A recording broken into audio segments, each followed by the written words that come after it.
Hello, ഞാൻ ബീന ധർമ്മൻ. തൃശ്ശൂരുള്ള life guide counselling and life skill development സെന്ററിന്റെ ഡയറക്ടറാണ്.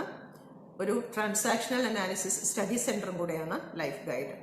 ട്രാൻസാക്ഷണൽ അനാലിസിസ് എന്ന് പറയുമ്പോൾ പലർക്കും തീരെ പരിചയമില്ലാത്തൊരു മേഖലയാണ്. വെരി സിമ്പിൾ ആയി, ലളിതമായി മനുഷ്യരുടെ വളർച്ചയ്ക്കും മാറ്റത്തിനും ഒരു ഷൂട്ടിംഗ് ടൂൾ എന്ന് പറയും പോലെ പെട്ടെന്ന് മനുഷ്യർക്ക് മനസ്സിലാവുന്ന ലളിതമായ ഭാഷകളിൽ, ലളിതമായ രീതികളിൽ ആ കോൺസെപ്റ്റ്സ് പറഞ്ഞ് മനസ്സിലാക്കിക്കൊണ്ട് ട്രെയിനിങ്ങിലൂടെയും കൗൺസിലിങ്ങിലൂടെയും തെറപ്പിയിലൂടെയും ഒക്കെ മാറാൻ സഹായിക്കുന്ന ഒരു ശാഖയാണത്, പ്യുവർ സൈക്കോളജി.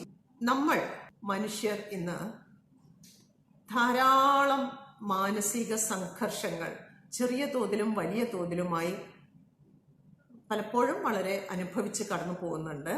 അതിലേക്ക് ശരിക്കും വിരൽ ചൂണ്ടുന്ന എങ്ങനെ അത് മാറ്റാം എന്നുള്ളതിന് നമ്മൾ തന്നെ ഒന്നൊരു സെൽഫ് അവെയർ ആവാൻ അതിന് സഹായിക്കുന്ന ചില ടിപ്സാണ് ഞാൻ ഈ പറയുന്നത്.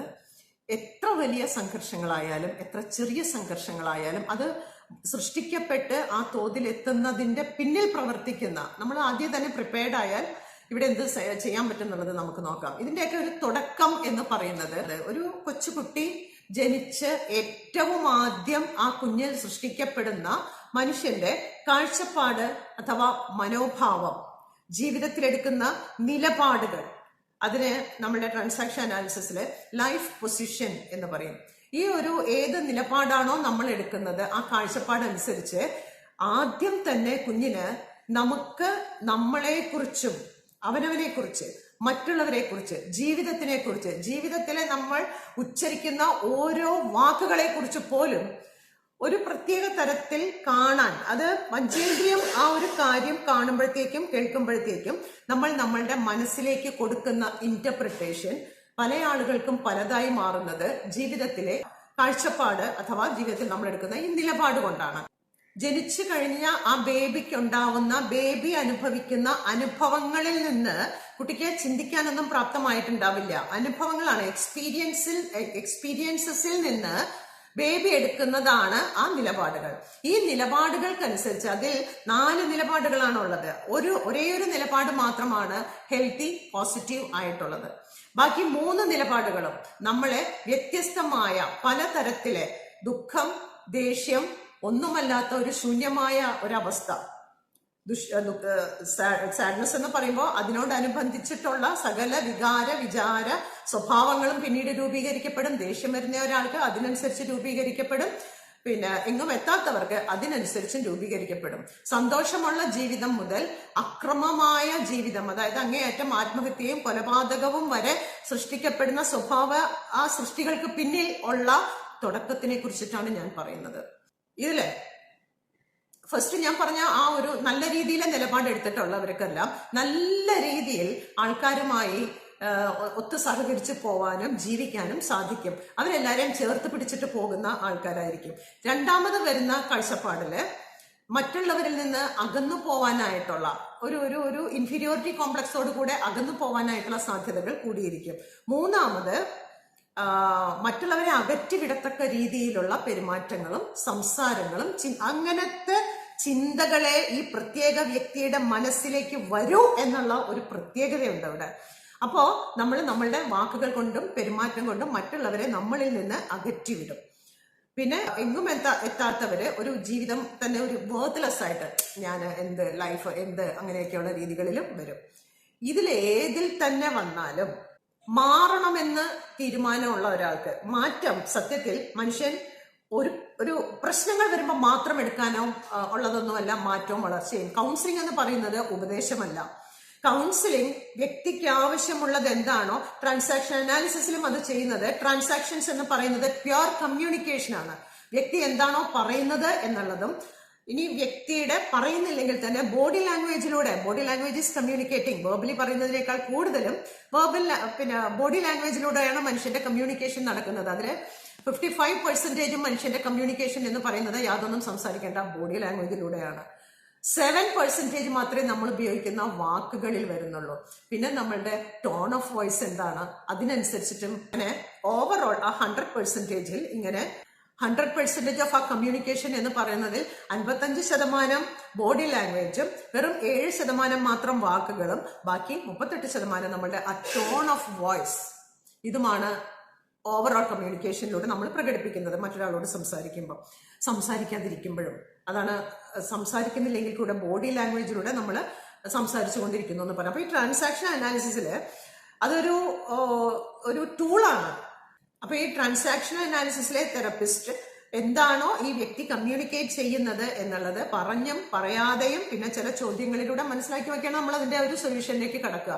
അപ്പൊ ഞാനിവിടെ പറയുന്നത് ഇതിൽ മറ്റു മൂന്ന് കാഴ്ചപ്പാടുകൾ. ഈ കാഴ്ചപ്പാടുകൾ എന്ന് പറയുമ്പോൾ നമ്മൾ ശരിക്കും ഒരു കളേർഡ്, അതായത് പച്ച, മഞ്ഞ, ചുവപ്പ് എന്നിങ്ങനെയുള്ള കളേർഡ് സംഗതികൾ, ഈ ഗ്ലാസ്, അതിന് പകരം കണ്ണിന്റെ കൃഷ്ണമണി അവിടെ ഇങ്ങനെ കവർ ചെയ്തിട്ട് തന്നെ നമ്മൾ ഇതിങ്ങനെ ഒട്ടിച്ചു വെച്ചാൽ പിന്നെ നമ്മൾ ലോകത്തിനെ കാണുമ്പോൾ എങ്ങനെ ഉണ്ടായിരിക്കും എന്ന മാതിരി കണ്ടാമിനേറ്റഡ് ആയിരിക്കും അത്തരം വ്യക്തികൾ. ഓരോ കാര്യങ്ങളും അതിന്റെ അർത്ഥം നമ്മളുടെ ഉള്ളിൽ ഇന്റർപ്രിറ്റ് ചെയ്യുന്നത് പോലും കിട്ടുന്ന ഇന്റർപ്രിട്ടേഷൻ വ്യത്യാസമായിരിക്കും.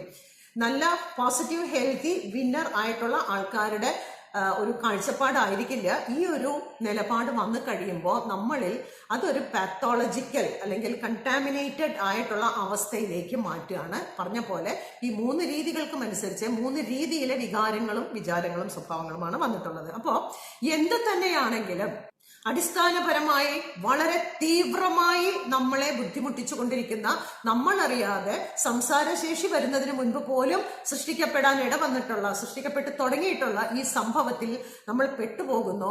സംഘർഷങ്ങൾ ഓരോന്നും ഇതിനെ ആസ്പദമാക്കി പലതരത്തിൽ വന്നു പോകുന്നുണ്ട്. ഇതിനെ മാറ്റാൻ പറ്റുമോ ഇല്ലയോ? ഇനി പ്രശ്നങ്ങൾ സങ്കീർണമായില്ലെങ്കിലും സ്വയം മനുഷ്യൻ ലിബറേറ്റ് ചെയ്തിട്ട് വളരെ ഉയരങ്ങളിലേക്ക് സ്റ്റേജ് ബൈ സ്റ്റേജ് ആയിട്ട് കടന്നു വളരാനായിട്ടുള്ള ഒരു സൃഷ്ടിയാണ് ഒരു മനുഷ്യ ജന്മം. അപ്പോ നമ്മളുടെ ഒരു ഓപ്പൺ ഏരിയ, ജോയറി വിൻഡോ എന്ന് പറഞ്ഞിട്ടുള്ള ഒരു സംഭവം ഉണ്ട്. അതിൽ പറയുന്ന ഒരു സംഗതിയുണ്ട്, നമ്മൾ അറിഞ്ഞുകൂടാത്ത ബ്ലൈൻഡ് ഏരിയ ഉണ്ട്, നമ്മൾ മറ്റുള്ളവരെ അറിയിക്കാത്ത ഹിഡൻ ഏരിയ ഉണ്ട്, മറ്റുള്ളവർക്ക് നമ്മൾക്കും അറിയാവുന്ന ഓപ്പൺ ഏരിയ ഉണ്ട്, നമുക്ക് മറ്റുള്ളവർക്കും അറിഞ്ഞേ കൂടാത്ത അൺനോൺ ഏരിയ ഉണ്ട്. ഇങ്ങനെ നമ്മളുടെ കോൺഷ്യസും അൺകോൺഷ്യസും സബ് കോൺഷ്യസും ഒക്കെ ആയിട്ടുള്ള മനസ്സുകളിലുള്ള സകലതിനെയും നമ്മൾക്ക് എടുത്ത് കൊണ്ടുവന്ന് പ്രവർത്തിക്കാനായിട്ടൊക്കെ അതിനൊക്കെയാണ് ഈ കൗൺസിലിങ്ങും സൈക്കോതെറപ്പിയൊക്കെ പ്രവർത്തിക്കുന്നത്. ഇവിടെ ഞാൻ പ്രധാനപ്പെട്ട ഒരു കാര്യത്തിലേക്ക് ശ്രദ്ധ തിരിക്കുന്നത്, എങ്ങനെ ഒരു മനുഷ്യന് മാറാൻ പറ്റുമോ, അഥവാ മാറണമെങ്കിൽ എങ്ങനെ. അൾട്ടിമേറ്റ്ലി 4 വഴികളാണ് നമുക്ക് മാറ്റത്തിനുള്ളത്. 1, അവനവന്റെ ശരിയായ അവയർനെസ് വർദ്ധിപ്പിക്കുക. അത് നല്ലൊരു ഇൻസൈറ്റ്സ് ആണ് നമ്മൾക്ക്. അതിന് പലപ്പോഴും ബേബി ആയിരിക്കുമ്പോഴൊക്കെ നമ്മൾക്ക് എന്താ പറ്റിയിരിക്കണേന്നൊന്നും നമുക്കറിയില്ലല്ലോ. അപ്പൊ മറ്റുള്ളവരോട് നമ്മൾ വിശ്വസിക്കുന്ന അഭ്യുദയകാംക്ഷികളായ നമ്മളുടെ പലരോട് അവരോട് ചോദിച്ചാൽ നമ്മൾക്കത് ശരിയായ അർത്ഥത്തിൽ മുഴുവൻ കിട്ടണമെന്നില്ല. അവിടെയാണ് മനഃശാസ്ത്രം പഠിച്ച ഒരാളുടെ ഹെൽപ്പ് നമ്മൾ എടുക്കുന്നത്. അപ്പോൾ ശരിയായ ഇൻസൈറ്റ്സ് കിട്ടുമ്പം അത് അവിടെ ഒരു ഉൾവെളിച്ചമായി വളരുകയും അതുവരെ നമ്മൾ വിശ്വസിച്ചിരുന്ന പല കാര്യങ്ങൾക്കും അതങ്ങനെയല്ല, അതിങ്ങനെയാണല്ലേ എന്നുള്ള ഒരു തിരിച്ചറിവിലേക്ക്, ഒരു അറിവുമല്ല തിരിച്ചറിവിലേക്ക് നമ്മൾ വളരുന്നു. 2, വളർന്ന് ഓരോ ബുദ്ധിമുട്ടുകൾ അഥവാ ഒരു പ്രത്യേക സ്വഭാവം, അതിലെ ദേഷ്യം, വാശി, സങ്കടം ഏത് തന്നെയൊക്കെ ആണെങ്കിലും ശരിയായ ഒരു വ്യക്തിയുടെ സ്നേഹസമ്പർക്കം, ആ സ്വീകാര്യത, അതിലൂടെ വ്യക്തി മാറാനായിട്ടുള്ള സാധ്യതയുണ്ട്. അതാണ് നമ്മൾ പറയുമോ കല്യാണം കഴിഞ്ഞപ്പം അവനാകെ മാറിപ്പോയി, അവളാകെ മാറിപ്പോയി എന്നൊക്കെ നമ്മൾ പറയാറില്ലേ. അത് ഇന്നത്തെ കാലത്ത് അതിന്റെ തോത് വളരെ സത്യത്തിൽ കുറവാണ്. അടിസ്ഥാനമായ ചില സ്നേഹം, കൺസിസ്റ്റൻസി, അതിൻ്റെയൊക്കെ ഇപ്പൊ പല സംഗതികളിലും വ്യത്യാസം വന്നിട്ടുണ്ട്. സഹനം, ത്യാഗം ഒക്കെ മുൻപത്തെ തോതിലല്ല ഇന്ന് നടക്കുന്നത് സൊസൈറ്റിയിൽ തന്നെ. അപ്പം ആ സ്നേഹം മാറ്റത്തിനുള്ള ഒരു സംഗതിയാണ്. പിന്നെ 3, ശരിക്കും നല്ല സ്ട്രെസ്ഫുൾ സിറ്റുവേഷനിലൂടെ കടക്കാനായിട്ട്, എക്സസീവ് സ്ട്രെസ് അതിലൂടെ കടക്കാനായിട്ട് ഇടവരുമ്പോൾ ഏതാൾക്കാരും ഒന്ന് ഇളകും. ഒരു നല്ലൊരു ശതമാനം ആൾക്കാർ, അതിലും ഈ പറഞ്ഞ ജീവിത നിലപാടുകളുള്ള ചില ആൾക്കാർ മാത്രമേ അപ്പോഴും ഒരു ആത്മപരിശോധനയ്ക്കും മാറ്റത്തിനും തയ്യാറാവുള്ളൂ. മറ്റ് ആളുകൾ അപ്പോ എന്റെ കുറ്റമല്ല, അത് മറ്റുള്ളവരുടെ കുറ്റമാണ്, അത് അല്ലെങ്കിൽ സാഹചര്യത്തിന്റെ കുഴപ്പമാണ്, സ്വയം എനിക്കെന്ത് മാറാം എന്നുള്ളത്, അത് അവിടെയാണ് സെൽഫ് ഇൻട്രോസ്പെക്ഷൻ നടക്കുന്നത്. അതിന് തയ്യാറാവാത്ത പ്രത്യേക കാറ്റഗറി ഉണ്ട് നമ്മൾ ഈ നേരത്തെ പറഞ്ഞ സംഗതികളിൽ. അങ്ങനെയുള്ളവര് മാറ്റത്തിന് തയ്യാറാവില്ല. അതല്ലാത്തവര് ചിലപ്പോൾ അവർക്ക് അതിനെക്കുറിച്ച് അറിയില്ല, അതുകൊണ്ട് മാറില്ല. വേണം എന്ന് വിചാരിക്കുന്നവർക്ക് എന്ത് തന്നെയാണെങ്കിലും സ്വയം ഉള്ളിലുള്ള ആ ചില ടെക്നിക്കൽ ആപ്ലിക്കേഷൻസും അറിവും അപ്ലൈ ചെയ്തുകൊണ്ട് ആർക്കും തന്നെ ജീവിതത്തിൽ സൗഖ്യവും സമാധാനവും വളർച്ചയും കൊണ്ടുവരാൻ സാധിക്കുന്നതാണ്. ലാസ്റ്റ് വൺ, ഈ കഴിഞ്ഞ പറഞ്ഞ മൂന്നുമല്ലാതെ ലാസ്റ്റ് വൺ ആണ് കൗൺസിലിങ്ങും സൈക്കോതെറാപ്പിയും. അത് അൾട്ടിമേറ്റ് എന്ത് തന്നെയാണെങ്കിലും ശരിക്കും അത് ഓപ്പൺ ചെയ്ത് ശരിയായ രീതിയിൽ എന്താണ് കുറവ്, എന്താണ് കൂടുതൽ, ഡിലീറ്റ് ചെയ്യേണ്ടതുണ്ടോ, പിന്നെ ആഡ് ഓൺ ചെയ്യേണ്ടതുണ്ടോ, മോഡറേറ്റ് ചെയ്യേണ്ടതുണ്ടോ, ഇത് നോക്കിയിട്ട് ചെയ്യുന്ന പരിപാടി. അപ്പോ എന്ത് തന്നെയാണെങ്കിലും ഈ പറയുന്ന നമ്മളിൽ ആര് തന്നെ നമുക്കൊന്നും ഒരു സ്ട്രെസ്ഫുൾ സിറ്റുവേഷൻ ഒന്നും ഇല്ലാത്തൊരു ലൈഫ് എന്നൊന്നും പറയാൻ പറ്റില്ല. പക്ഷെ അതുണ്ടെങ്കിൽ ഈ പറയുന്ന മേഖലകളിലൂടെ സ്വയം കഴിവ് ആർജിച്ചോ, അല്ലെങ്കിൽ ചില കാര്യങ്ങളിൽ ഞാൻ മുൻപും വീഡിയോയിൽ പറഞ്ഞിട്ടുണ്ട്, നമുക്കത് തന്നെ ചെയ്യാൻ പറ്റില്ല. തെറപ്പിസ്റ്റിന്റെ അല്ലെങ്കിൽ കൗൺസിലറിന്റെ അതറിഞ്ഞ് ചെയ്യാൻ കഴിയുന്ന ആൾക്കാരുടെ സഹായം ആവശ്യമുണ്ടെങ്കിൽ അതെടുക്കുക. അതല്ലെങ്കിൽ നമ്മളുടെ ബന്ധുക്കളും സുഹൃത്തുക്കളുമായിട്ട് ആപ്റ്റായിരിക്കണം ആൾക്കാർ. അതല്ലെങ്കിൽ വെളുക്കാൻ തേച്ചത് പാണ്ടാവും എന്നുള്ള നിലയായി പോവും. കാരണം ഓരോരുത്തരും പറയുന്നത് അവരവരുടെ ആശയങ്ങളും അഭിപ്രായങ്ങളുമാണ്. ദോഷം വിചാരിച്ചിട്ടായിരിക്കില്ല, അവർക്ക് അറിയുന്നതായിരിക്കും പറയുന്നതും സപ്പോർട്ട് ചെയ്യുന്നതുമൊക്കെ.